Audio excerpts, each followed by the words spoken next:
Assalamualaikum warahmatullahi wabarakatuh. Waalaikumsalam warahmatullahi wabarakatuh. Alhamdulillah hadzana li hadza wa ma kunna linahtadiya laula an hadanallah. Asyhadu an la ilaha illallah wahdahu la syarikalah wa asyhadu anna Muhammadan abduhu wa rasuluhu la nabiyya ba'da. Allahumma salli wa sallim ala habibina wa syafi'ina wa qurrata a'yunina sayyidina Muhammad ibn Abdillah sallallahu alaihi wasallam wa ala alihi wa ashabihi wa man tabi'ahum ila yaumil qiyamah. Amma ba'du. Para pemirsa baik yang ada di studio maupun yang di rumah, yang mudah-mudahan selalu mendapatkan ridha dari Allah Subhanahu wa taala atas kebaikan-kebaikan atau ibadah yang kita lakukan selama ini. Dan mudah-mudahan hidup kita akan selalu mendapatkan keberkahan, yakni terus bertambahnya usia, bertambahnya waktu, kehidupan kita akan terus menjadi lebih baik. Para pemirsa yang berbahagia, hari ini kita akan membahas tentang satu kata yang begitu dahsyat yang akan berpengaruh dalam kehidupan kita. Dan satu kata ini mempunyai peranan yang penting. Namun tidak semua orang bisa memiliki kata ini. Hanya orang-orang tertentu yang bisa mengucapkan kata-kata ini. Bahkan kata ini adalah disampaikan oleh Rasulullah termasuk doa yang paling hebat, yang paling tinggi. Rasulullah bersabda, afdhalud doa alhamdulillah. Sebaik-baik doa alhamdulillah. Kata itu adalah alhamdulillah. Tidak semua orang bisa mengucapkan alhamdulillah. Hanya orang-orang tertentu yang bisa mengucapkan alhamdulillah. Siapa orang itu? Yaitu orang yang sedang berbahagia. Hampir tidak ada ceritanya orang yang lagi susah, gimana kabarnya? Alhamdulillah, enggak, ya. Makanya alhamdulillah ini kata Rasulullah termasuk ibadah atau doa yang paling tinggi dibandingkan dengan doa-doa yang lain. Mari kita kupas tentang makna alhamdulillah itu, ya.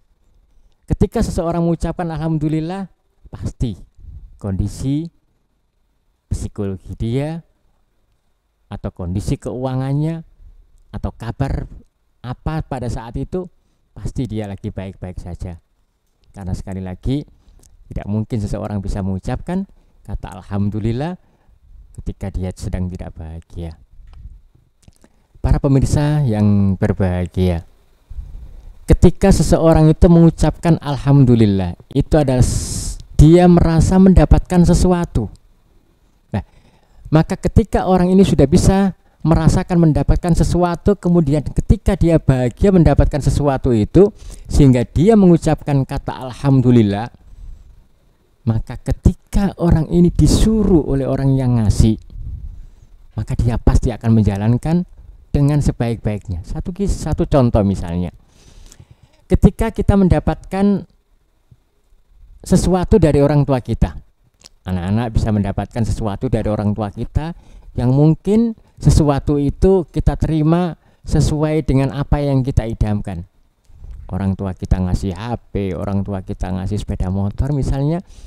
Pada saat itu benda-benda itu sangat kita butuhkan. Dan kita benar-benar bahagia, momennya pas, kita butuh, orang tua kita ngasih.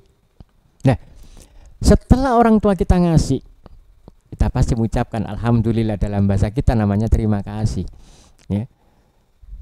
Ketika kita sudah mendapatkan apa yang sudah kita inginkan, kemudian orang yang memberikan kebahagiaan itu nyuruh kita, nah, minta tolong, Bapak belikan ini, minta tolong, pasti kita akan merasakan atau melaksanakan perintah itu dengan senang hati.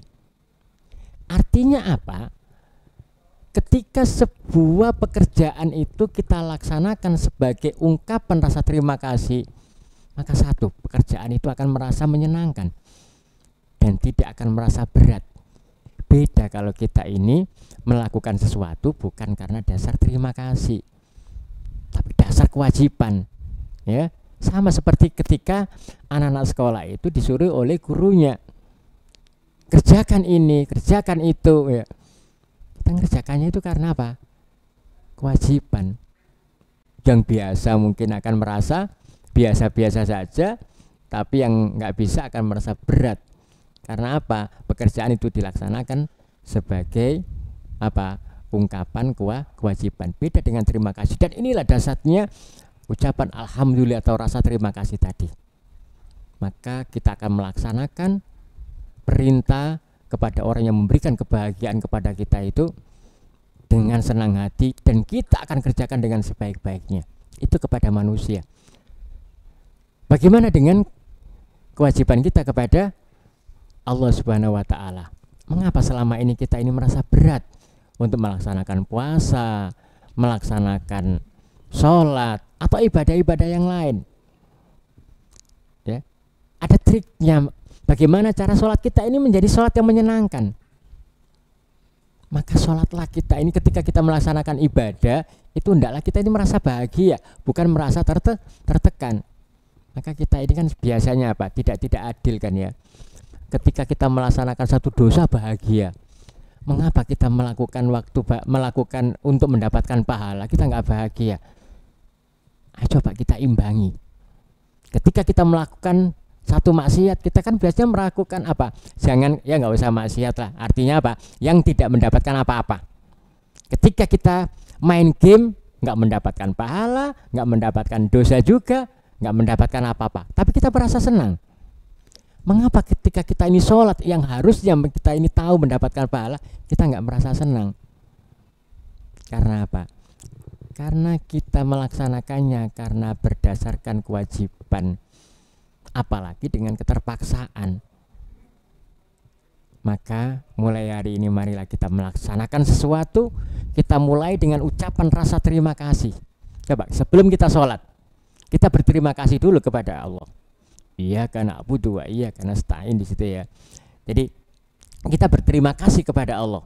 Sebelum kita sholat kita bayangkan, alhamdulillah Allah telah ngasih saya mata bisa melihat, lisan bisa bicara, kaki bisa berjalan, ya. Semua nikmat Allah ini kita kumpulkan sebelum kita ini melaksanakan sholat tadi. Maka coba bayangkan, ketika kita melaksanakan sholat sebagai ungkapan terima kasih Allah memberikan banyak kenikmatan itu, sholat kita akan merasa menyenangkan. Tapi ketika kita bertanya, mengapa kamu sholat? Nanti kalau nggak sholat masuk neraka, ya. Kalau nggak sholat nanti dimarahi, kalau nggak sholat nanti diabsen. Inilah yang membuat sholat kita itu tidak menjadi nyaman, ibadah kita menjadi nggak nyaman. Maka inilah salah satu dasarnya kalimat alhamdulillah itu tadi, ya. Ketika kita mau melakukan apa saja dan kepada siapa saja sebagai ungkapan terima kasih, maka disitulah kita akan merasa senang.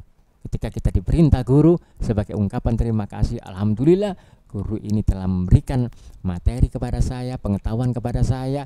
Ketika kita diperintahkan orang tua kita, alhamdulillah Allah telah memberikan nafkah kepada saya, memberikan makan, menyekolahkan, memberikan tempat tidur. Maka semua perintah orang tua itu tidak akan terasa berat bagi kita. Sekali lagi, inilah dasarnya kalimat alhamdulillah. Sampai di sini mungkin ada pertanyaan, silakan. Mungkin ketika kita mau berterima kasih kepada orang tua tapi kita belum bisa membalasnya, tetapi orang tua itu sudah tidak ada, gimana Pak? Ya, baik. Bagaimana cara kita berterima kasih kepada orang tua kita tapi orang tua kita sudah meninggal? Iya. Maka dalam Islam itu, ya, berbakti kepada orang tua kita itu sepanjang hayat kita. Tidak hanya ketika orang tua kita sudah meninggal selesai sudah, tidak, ya. Karena apa? Orang tua tidak ada. Beberapa waktu yang lalu mungkin saya pernah menyampaikan bahwa sebenarnya kematian itu kan gak ada, ya. Orang itu selalu berkata-katanya itu adalah hidup. Ketika kita hidup di alam kandungan, yang kedua ketika lahir kita hidup di alam dunia, ketika kita meninggal dikubur kita hidup di alam kubur. Maksudnya kan hidup, ya. Mati itu kan hanya waktu meninggal dikafani dan seterusnya. Baik, nanti kita bahas di lain waktu. Yang penting ini, bagaimana cara kita ini berterima kasih kepada orang tua kita yang sudah meninggal. Coba begini, bayangkan ketika orang tua kita ini masih hidup, hidupnya di alam dunia. Dia bisa melihat kita. Apa yang disenangi oleh orang tua kita, lakukan. Oh, jadi sampai saat ini, oh, orang tua saya itu senang kalau saya sholat, saya akan sholat. Orang tua itu senang kalau saya habis maghrib itu baca Al-Quran. Dan dia tahu semuanya. Sampai ada kisah, ya, seorang orang yang sudah meninggal itu dilihat oleh Rasulullah, yang satu enak, satunya enggak enak. Mengapa yang satu enak? Karena setiap hari didoakan oleh anaknya yang masih ada di dunia, ya. Jadi caranya adalah berbuat baik, yang kebaikan itu membuat orang tua kita senang waktu hidupnya, dan kita harus bayangkan bahwa di dalam kubur pun orang tua kita bisa melihat kebaikan-kebaikan yang sudah kita lakukan, ya, begitu. Iya, makasih. Mungkin ada lagi? Bagaimana cara mensyukuri nikmat Allah yang sudah Allah berikan kepada kita? Oke, baik. Ungkapan syukur itu kan ada begini ya. Kalau kita dalam Islam itu selalu ada 3 ya. Iman itu ada 3, qaulu bil lisan, tasdikun bil qalbi, kemudian yang terakhir itu wa arkanu bil arkan. Jadi ada keyakinan, satu yakin. Yakin itu dari Allah. Tidak ada satupun, ya. Kita ini manusia kan lemah. Ketika kita ini rezeki itu Allah yang memberikan, Allah yang memutuskan. Makanya kita nggak bisa pakai matematika yang mutlak. Misalnya ada seorang yang kerja Sabtu, orang kerja bangunan Sabtu itu harusnya dapat bayaran, ternyata apa? Allah nggak mengendaki rezekinya, mandornya menghilang, akhirnya nggak bayaran. Bisa jadi seperti itu, ya. Uang yang ada di kantong kita itu sebenarnya bukan uang kita, ya. Mana yang uang kita? Uang yang sudah kita belanjakan, uang yang sudah kita nikmati, itulah uang kita. Yang masih ada di kantong kita belum tentu uang kita. Bisa jadi nanti uangnya orang lain, kita dicopet. Bisa jadi uangnya dokter, tahu-tahu kita sakit, kita berobat, kemudian uang kita itu beralih ke dokter, ya. Itu namanya rezeki. Nah, sekarang bagaimana ketika kita ini menyampaikan ucapan terima kasih kita kepada Allah? Yang pertama, alhamdulillahirabbil alamin, ya Allah, ya. Allah telah memberikan, engkau telah memberikan mata yang bisa melihat dan seterusnya.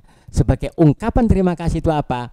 Alhamdulillah itu terjemahnya, ungkapannya adalah menggunakan apa yang sudah diberikan oleh Allah sesuai dengan apa yang diinginkan oleh Allah. Allah ngasih kita mata. Kira-kira untuk apa sih Allah ini ngasih kita mata? Untuk melihat, untuk membaca. Membaca apa? Melihat apa? Oh, yang baik. Senang nggak Allah ini kalau saya gunakan untuk melihat yang jelek? Oh, nggak senang. Sama seperti balik lagi ketika kita ini diberikan oleh orang tua kita sepeda, ya. Orang tua kita ngasih sepeda, kemudian, ya, sepeda ini saya gunakan untuk apa? Untuk yang baik. Oh, Allah senang. Oh, orang tua saya senang. Apa yang kalau kita sudah bisa menyenangkan Allah, menyenangkan orang tua, maka kuncinya, maka Allah akan menambah nikmat-nikmat yang lain. La in syakartum la azidanakum. Kalau kita sudah pandai berterima kasih kepada orang tua kita akan tetap memberikan kebutuhan-kebutuhan kita. Ya, kita disekolahkan, orang tua kepengin kita pinter, akhirnya orang tua kita senang, maka orang tua akan selalu memberikan nikmat-nikmat yang lain. Begitu juga kepada Allah, ya. Demikian untuk episode kali ini. Kita akan bertemu dengan episode-episode yang lain. Mudah-mudahan pertemuan ini memberikan manfaat. Kurang lebihnya mohon maaf. Wabillahi taufiq wal hidayah, wabiridha wal inayah. Allahumma fiq ila aqwamit thoriq. Wassalamualaikum warahmatullahi wabarakatuh. Waalaikumsalam warahmatullahi wabarakatuh.